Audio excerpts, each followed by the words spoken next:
салом бинандагони азиз, сархати хабарҳост аз радиои Озодӣ. дар ин нашри барнома қатномаи Созмони Милали Муттаҳид аз Русия талаб мекунад ки ҷуброни зарари молии ҷанг ба Украинаро пардохт кунад. Human Rights Watch аз Иттиҳодияи Аврупо хост ки дар мулоқот бо мақомоти тоҷик саркӯби эътирозгарон дар Бадахшони Тоҷикистонро суол кунанд.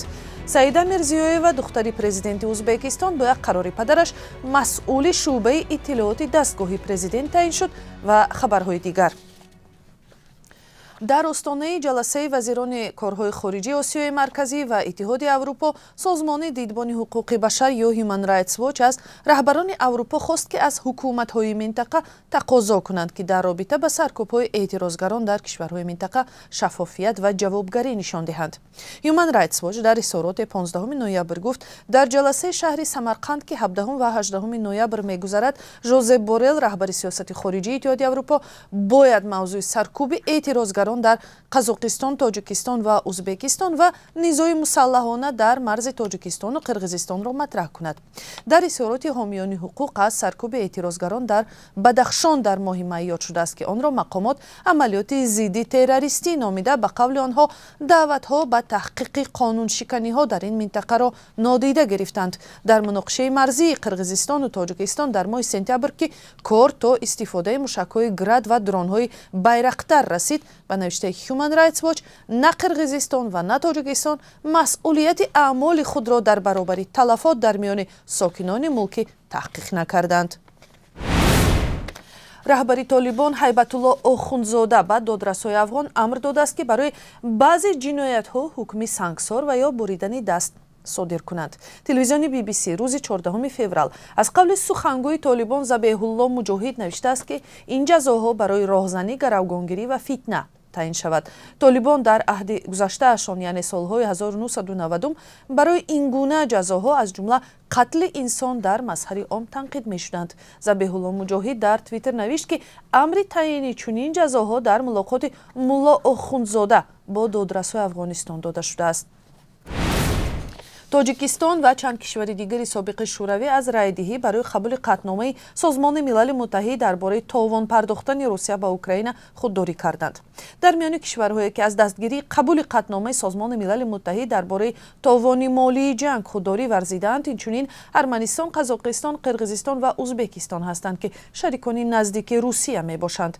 чанд ҷумҳурии дигари собиқи шӯравӣ мисли Гурҷистон, Латвия, Литва, Молдова, Эстония ва худи Украина аз ин қатнома ҷонибдорӣ карданд. Владимир Зеленский, президенти Украина, дар вокуниш ба овоздиҳии рӯзи 14 ноябр дар маҷмаи кулли Созмони Милали Муттаҳид дар Нью-Йорк гуфт, ҷуброни ҷанге ки Русия бояд барои аъмолаш дар Украина пардохт кунад, ҳамакнун бахше аз воқеияти ҳуқуқи байналмилалӣ шуд.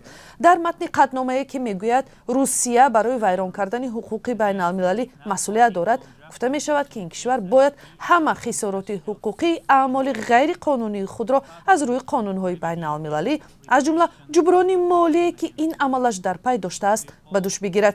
Тоҷикистон ва аксар ҷумҳуриҳои Осиёи Марказӣ ҳеҷ гоҳ ба таври ошкору қотеъ мавқеи худро дар баробари ҷанги бедалели Русия алайҳи Украина баён накарданд ки 24 феврал шурӯъ шуд ва то ҳол ҷони даҳҳо ҳазор нафарро аз ҳар ду тараф гирифтааст.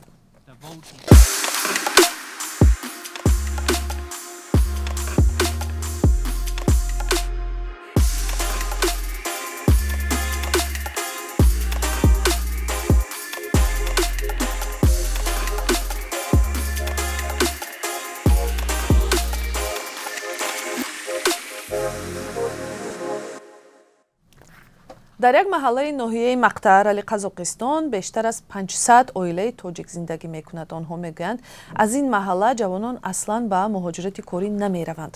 дар худи ин маҳал кор меёбанд ки на камтар аз $500 баробар ба музди кори як муаллим дар Қазоқистон будааст. вақти пахта мешавад, пахтчилӣ мебарам, вақти харҷӣ мебарам. дасташ чӣ ҳунаре биёд, барам кор мекунам. раса намебарам. раса дар ҷои мо намераванд. ҳамкорони мо ки чанде пеш дар ин ноҳия буданд, ба суроғи тоҷикзабонони маҳаллаи Фирдавсӣ рафтанд ва гузориши бисёр ҷолибе омода карданд ки ҳамроҳ дар ахбори Озодӣ 4 соат баъд тамошо мекунем. Шавкат Мирзиёев, раис ҷумҳурии Ӯзбекистон, духтари 38 солаш Саида Мирзиёеваро раиси шӯъбаи иртибот ва сиёсати иттилооти дастгоҳи иҷроияи раисаҷумҳурӣ таъин кардааст.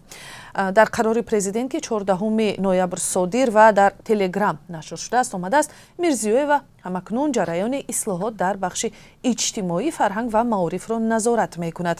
Дар хабари расмӣ омадааст, Саида Мирзиёева хатмкардаи донишгоҳи иқтисодии ҷаҳонӣ ва дипломатия, номзади илмҳои иқтисодӣ буда, баъди сари қудрат омадани падараш дар мақомҳои муовини раиси оҷонсии иттилоот ва иртиботи ҷамъиятӣ ва муовини раиси шӯрои бунёди дастгирии матбуоти миллӣ кор кардааст. Мунаққидон таъини ӯ ба вазифаи баланди давлатиро чун намунаи непотизм интиқод карданд. Аз ҷумла вебсайти Евразиянет мегӯяд, таъини духтари президент ба мақоми давлатӣ ба ёди хешу-таборбозиҳои давраи раис ҷумҳури собиқ Ислом Каримов мебарад. ва дар ин лаҳзаҳо қурби асъори хориҷӣ Бонки Миллии Тоҷикистон рӯзи 15 ноябр қурби 1000 рубли русиро мисли дирӯз 164 сомонӣ, $1 10 сомонию 21 дирам ва €1 10 сомонию 50 дирам муқаррар кардааст.